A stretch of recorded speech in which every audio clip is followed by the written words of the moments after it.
Hey guys, this is Christy Combs, your practical partner, and I'm here with more instructional news and celebrations. It's been a couple of weeks since I've made a video. I've been really busy and we had fall break, but I'm making one now, so thank you for your patience in waiting on me to get all this wonderful news out there. I want to start with some shout outs and celebrations. We've had several teachers receive local, national, and international recognition for their contributions. First, Miss Shannon Humphrey received Teacher of the Year from the Huntsville Committee for the Employment of People with Disabilities. So I want to commend her on her contribution that she makes to helping students with special needs, not just here in the building at James Clemens, but outside in the community. So kudos to you. I also want to mention that Blake Harvard was visited for 2 days by a public television station from Korea. They're doing a documentary on American schools, and they stayed in his classroom and recorded him for 2 days for their documentary. So what an honor. They discovered him through his blog, The Effortful Educator. So check it out if you haven't. He's also on Twitter under the same handle, so it's an awesome blog. Also, last but not least, I want to congratulate Clay Combs for winning Teacher of the Year for the All-American High School Film Festival that is held annually in New York City. So that is just awesome. I've always known that the teachers here at James Clemens are wonderful, but I'm really happy that other outside entities are starting to recognize the wonderful contributions that they're making. So kudos to you guys. What I'd like to talk to you about today is writing. So non-ELA teachers, don't shut down on me. Everyone is a teacher of writing. It's part of our literacy standards, and we've all talked about in our portrait of a graduate how we want to make students better communicators. And everyone naturally kind of struggles with communicating and writing.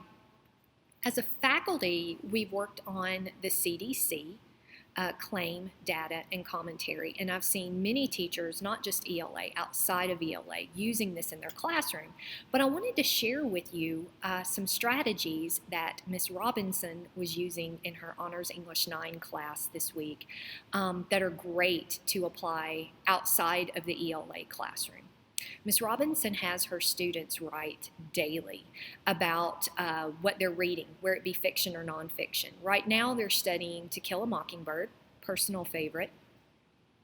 And after reading, she has them go back and re-examine chapters that they've already read and they're familiar with using the DIDLS strategy, which is really good in understanding characters and authors' motive and purpose. DIDLS stands for diction, imagery, details, language, and syntax. And this is something that you can use with nonfiction. It is not just for analyzing fiction. This is really good to use with primary documents and understanding authors' purpose. This would be great to do with speeches. This would be great to do with persuasive, argumentative writing that I know we all have in our classrooms. When Miss Robinson has her students reflect on chapters that they've read using the DIDLS strategy, she also uses the work of Dr. Michael Degen.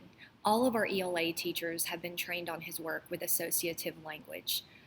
Dr. Degen teaches students to use kind of a CDC format that we already have in place, but he calls them to work on L1 and L2 words. L1 words are words that they take from the text. They deliberately pull out of the text to reinforce author's purpose or opinion in whatever that they're annotating or analyzing.